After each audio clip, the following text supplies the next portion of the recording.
सभी साथियों को नमस्कार। साथियों, सुगम हिंदी क्लासेस यूट्यूब चैनल में आपका हार्दिक स्वागत है। और निःशुल्क प्रश्नोत्तरी की श्रृंखला में आज हम हिंदी भाषा उद्भव और विकास से संबंधित लिपि, राजभाषा, राष्ट्रभाषा और बोली, इन सभी पर चर्चा करने वाले हैं। इससे पहले वाली प्रश्नोत्तरी में भी हिंदी भाषा उद्भव और विकास से संबंधित महत्वपूर्ण प्रश्नों पर हम लोगों ने चर्चा की थी, और आज भी हम लिपि, राजभाषा, राष्ट्रभाषा और बोली को लेकर के चर्चा करेंगे। तो मित्रों, आइए अधिक समय व्यतीत ना करते हुए हम अपने पहले प्रश्न पर आते हैं। और हमारा पहला प्रश्न है, देवनागरी लिपि का उल्लेख सबसे पहले कहाँ मिलता है? 4 विकल्प आपके सामने हैं।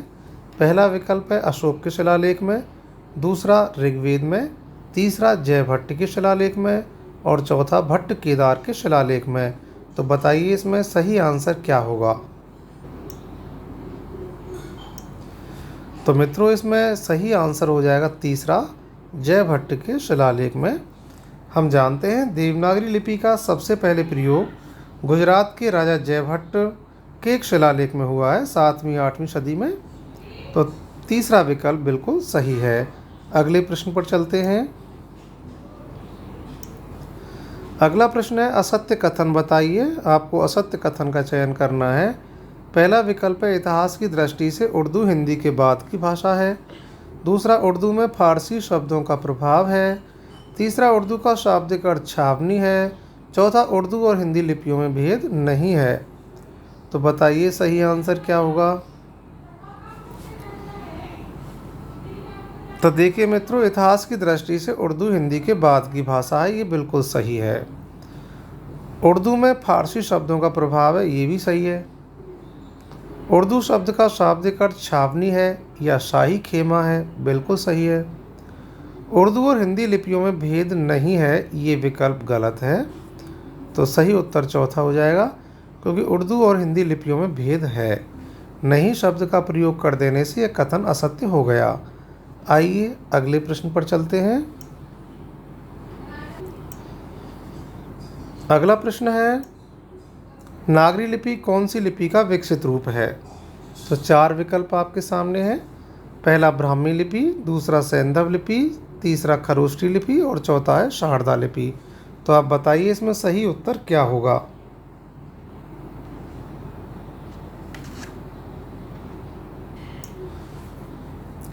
तो मित्रों, इसमें सही उत्तर है ब्राह्मी लिपि, क्योंकि हम जानते हैं ब्राह्मी की उत्तरी शैली से 4वीं-5वीं सदी में गुप्त लिपि का विकास हुआ है, और गुप्त लिपि से 6ठी सदी में कुटिल लिपि विकसित हुई है, और इसी कुटिल लिपि से 9वीं सदी के लगभग नागरी के प्राचीन रूप का विकास हुआ है, जिसे हम प्राचीन नागरी भी कहते हैं। तो नागरी लिपि कौन सी लिपि का विकसित रूप कही जाएगी? तो मित्रों, इसमें सही उत्तर होगा ब्राह्मी लिपि। अगले प्रश्न पर चलते हैं। बहुत इंपॉर्टेंट प्रश्न है। कौन से अनुच्छेद में यह वर्णित है कि संघ की राजभाषा हिंदी और लिपि देवनागरी होगी? कई बार प्रश्न पूछा गया है। तो आइए सीधे उत्तर पर हम लोग चर्चा करें। मित्रों, इसका सही उत्तर होगा अनुच्छेद 343। अगले प्रश्न पर चलते हैं। अगला प्रश्न है, भारत के संविधान में हिंदी को राजभाषा की मान्यता कब प्रदान की गई है? कब प्रदान की गई? पहला विकल्प है 14 सितंबर 1953, दूसरा 14 सितंबर 1949, तीसरा 5 सितंबर 1949 और चौथा है 14 अक्टूबर 1949। तो बताइए सही आंसर क्या होगा? इसका सही आंसर होगा 14 सितंबर 1949 को। अगले प्रश्न पर चलते हैं। राष्ट्रभाषा हिंदी के संबंध में कौन सा कथन गलत है? तो पहला विकल्प है इसकी लिपि पूर्णतया वैज्ञानिक है। यह नए शब्दों के निर्माण की क्षमता रखने वाली लिपि है। इसके शब्द भंडार का अधिकांश हिस्सा संस्कृत से गृहीत है। ये देश की भावात्मक एकता बनाए रखने में अक्षम है। तो बताइए मित्रों, सही आंसर क्या होगा?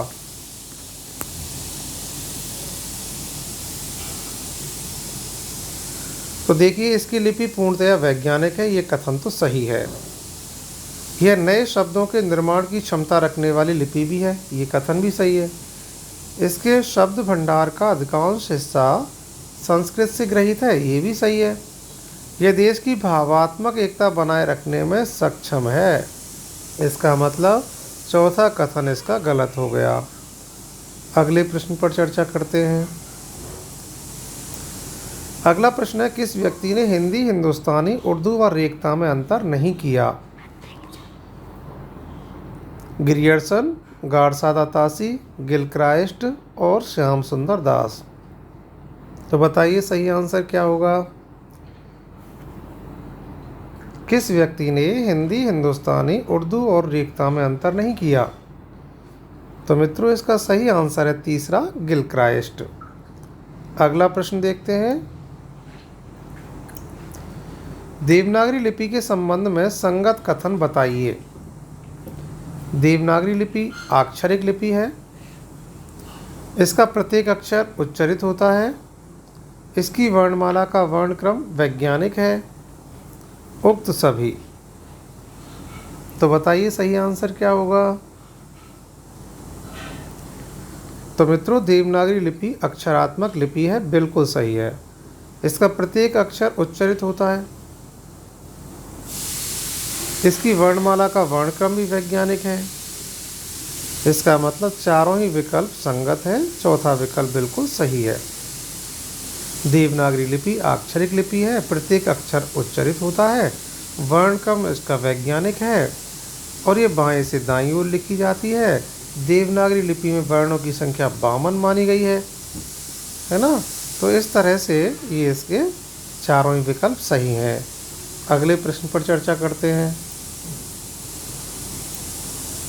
हिंदी के प्रथम प्रचारक कौन थे? पहला विकल्प राष्ट्रपिता महात्मा गांधी, दूसरा स्वामी दयानंद सरस्वती, तीसरा पुरुषोत्तम दास टंडन और चौथा सेठ गोविंद दास। तो सही आंसर क्या होगा? हिंदी के प्रथम प्रचारक कौन थे? तो इसका सही आंसर है मित्रों स्वामी दयानंद सरस्वती। स्वामी दयानंद सरस्वती को हिंदी के प्रथम प्रचारक के रूप में माना जाता है। अगले प्रश्न पर देखते हैं। देवनागरी लिपि में सुधार करने का सबसे पहला व्यक्तिगत प्रयास किसके द्वारा किया गया? चार विकल्प हैं। महादेव गोविंद रानाडे, पुरुषोत्तम दास टंडन, वीर सावरकर और काका कालेलकर। तो देवनागरी लिपि में सुधार करने का सबसे पहला व्यक्तिगत प्रयास किसके द्वारा हुआ है? सही आंसर होगा महादेव गोविंद रानाडे। पहला विकल्प बिल्कुल सही है। महादेव गोविंद रानाडे द्वारा देवनागरी लिपि में सुधार करने का सबसे पहला व्यक्तिगत प्रयास हुआ था और द्वितीय व्यक्तिगत प्रयास लोकमान्य बाल गंगाधर तिलक के द्वारा किया गया। अगला प्रश्न है, निम्न में से आ की 12 खड़ी का सुझाव किसने दिया? चार विकल्प है। महादेव गोविंद रानाडे, बाल गंगाधर तिलक, वीर सावरकर और श्याम सुंदर दास। तो मित्रों आ की 12 खड़ी का सुझाव देने वाले कौन है? आ की 12 खड़ी का सुझाव वीर सावरकर और काका कालेलकर ने दिया था। विकल्प में वीर सावरकर मौजूद है, इसका मतलब तीसरा विकल्प बिल्कुल सही है। अब अगले प्रश्न पर चलते हैं। अगला प्रश्न है, निम्न में असंगत है। पहला विकल्प है नागरी लिपि को दक्षिण भारत में नंदी नागरी के नाम से जाना जाता है। दूसरा विकल्प है डॉक्टर सुनीति कुमार चटर्जी ने देवनागरी लिपि को अप्रामाणिक माना है। तीसरा विकल्प है उत्तर प्रदेश राज्य सरकार द्वारा 31 जुलाई 1947 को नरेंद्र देव समिति का गठन किया गया। चौथा है हिंदी में पंचम वर्ण के स्थान पर अनुस्वार का प्रयोग करने का सुझाव सबसे पहले राजा शिव प्रसाद सितारे हिंद द्वारा दिया गया। तो ये चार विकल्प मौजूद हैं और बड़ा इम्पोर्टेंट प्रश्न बनता है मित्रों। प्रत्येक विकल्प अपने आप में एक प्रश्न है। तो बताइए इसमें असंगत कथन कौन सा होगा? एक बार पुनः देखते हैं। नागरी लिपि को दक्षिण भारत में नंदी नागरी के नाम से जाना जाता है। तो ये कथन संगत है। डॉक्टर सुनीति कुमार चटर्जी ने देवनागरी लिपि को अप्रामाणिक माना, ये भी संगत कथन है। उत्तर प्रदेश राज्य सरकार द्वारा 31 जुलाई 1947 को नरेंद्र देव समिति का गठन किया गया, ये कथन भी संगत है। हिंदी में पंचम वर्ण के स्थान पर अनुस्वार का प्रयोग करने का सुझाव सबसे पहले राजा शिव प्रसाद सितारे हिंद के द्वारा नहीं दिया गया, ये श्याम सुंदर दास द्वारा दिया गया था। इसका मतलब चौथा जो कथन है वो असंगत है, चौथा कथन असंगत है। राजा शिव प्रसाद सितारे हिंद ने तो जो फारसी ध्वनियाँ हैं उनके नीचे नुक्ता चिन्ह या बिंदु लगाने की बात कही थी, चौथा विकल्प इसमें सही है। अगले प्रश्न पर चलते हैं। प्रथम विश्व हिंदी सम्मेलन का आयोजन कब हुआ था? तो बड़ा आसान सा प्रश्न है, बताइए सही आंसर क्या होगा। पहला विकल्प है 10 से 12 जनवरी 1975 को नागपुर में, दूसरा 28 से 30 अगस्त 1976 को मॉरिशस में, तीसरा विकल्प है 28 से 30 अक्टूबर 1983 को नई दिल्ली में, चौथा विकल्प है 10 से 12 जनवरी 1975 को लंदन में। तो मित्रों इसका सही आंसर होगा 10 से 12 जनवरी 1975 को नागपुर में। पहला विकल्प बिल्कुल सही है, आप नोट कर लें इन्हें, बड़े ही महत्वपूर्ण प्रश्न है और प्रत्येक जो विकल्प है अपने आप में एक प्रश्न बनता है। अगला प्रश्न देखते हैं।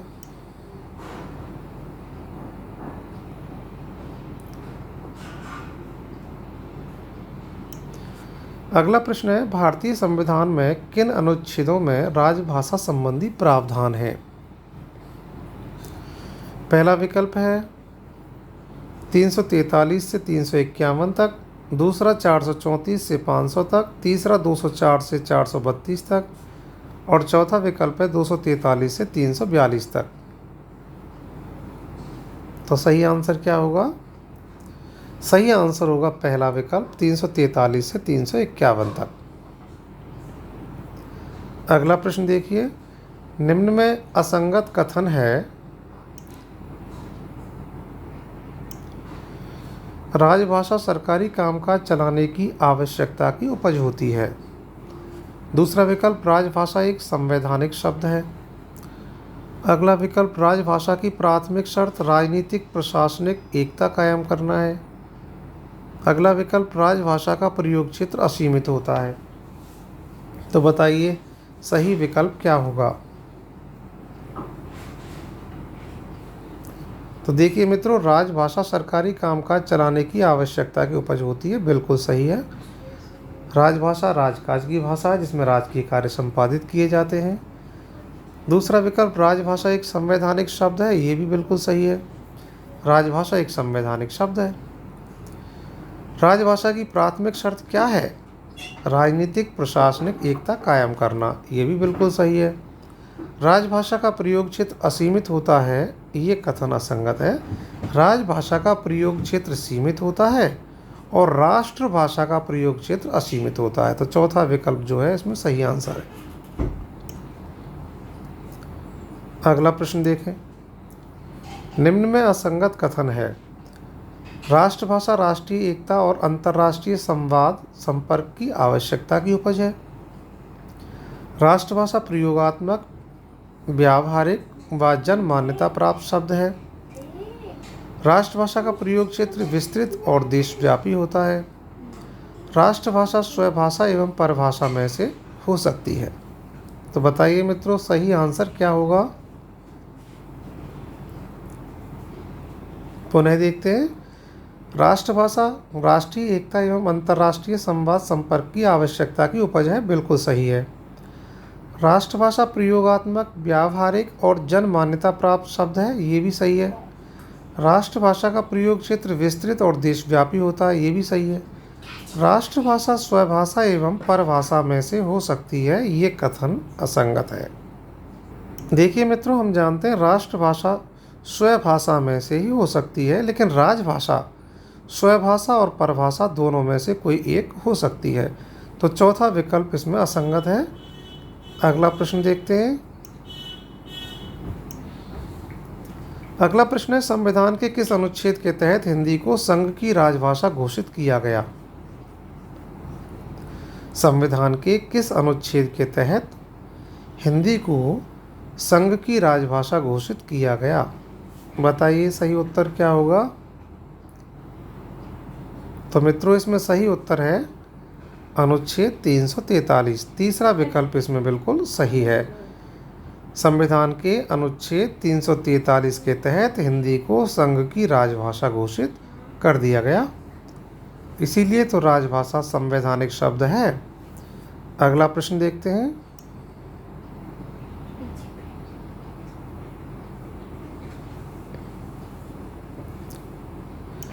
अगला प्रश्न है, देवनागरी लिपि में हिंदी में अक्षर पर शिरो रेखा लगाने की सलाह दी थी? किसने सलाह दी कि अक्षरों के ऊपर शिरो रेखा खींची जानी चाहिए?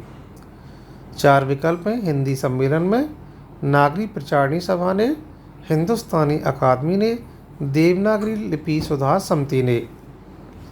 तो इसका सही उत्तर होगा देवनागरी लिपि सुधार समिति ने। तो देवनागरी लिपि में हिंदी में अक्षर के ऊपर शिरो रेखा लगाने की सलाह किसने दी है? देवनागरी लिपि सुधार समिति ने। जैसे ये अक्षर है और इसके शीर्ष भाग पर जो ये रेखा खींची जा रही है, इसी को शिरो रेखा कहते हैं। तो चौथा विकल्प बिल्कुल सही होगा। अगला प्रश्न देखते हैं। जॉर्ज ग्रियर्सन ने हिंदी भाषा की उत्पत्ति का श्रेय किसे दिया? राजा शिव प्रसाद सितारे हिंद को, इंसा अल्लाह खां को, राजा लक्ष्मण सिंह को, लल्लू लाल को। तो राजा जॉर्ज ग्रियर्सन ने हिंदी भाषा की उत्पत्ति का श्रेय किसे दिया? जॉर्ज ग्रियर्सन ने हिंदी भाषा की उत्पत्ति का श्रेय दिया है मित्रों लल्लू लाल को। चौथा विकल्प बिल्कुल सही है। अगला प्रश्न देखते हैं। अभट्ट को देसिल बैना किसने कहा? तो आपने ये कथन सुना ही है, देसिल बैना सब जन मिट्ठा। तो अभट्ट को देसिल बैना कहने वाले कौन है? तो ये तो प्रश्न मित्रों आपको आना चाहिए, सभी का उत्तर बिल्कुल सही होना चाहिए। बताइए इसमें सही उत्तर क्या होगा। चंद्रवरदाई ने, खुसरो ने, कबीर ने, विद्यापति ने। तो बताइए सही उत्तर क्या होगा। इसका सही उत्तर होगा विद्यापति ने। तो इस तरह से मित्रों इन 20 प्रश्नों के साथ में हमने अपना अभ्यास किया है। एक और प्रश्नोत्तरी आपके अभ्यास के लिए तैयार की जाएगी, वो भी हिंदी भाषा उद्भव और विकास से संबंधित, लिपि, राजभाषा, राष्ट्रभाषा, बोली, इनसे संबंधित होगी। तो इसी तरह से 20 या 25 प्रश्नों के साथ में पुनः एक प्रश्नोत्तरी लेकर के आपके अभ्यास के लिए मैं उपस्थित होऊंगा। धन्यवाद मित्रों, नमस्कार, सभी को बहुत बहुत धन्यवाद।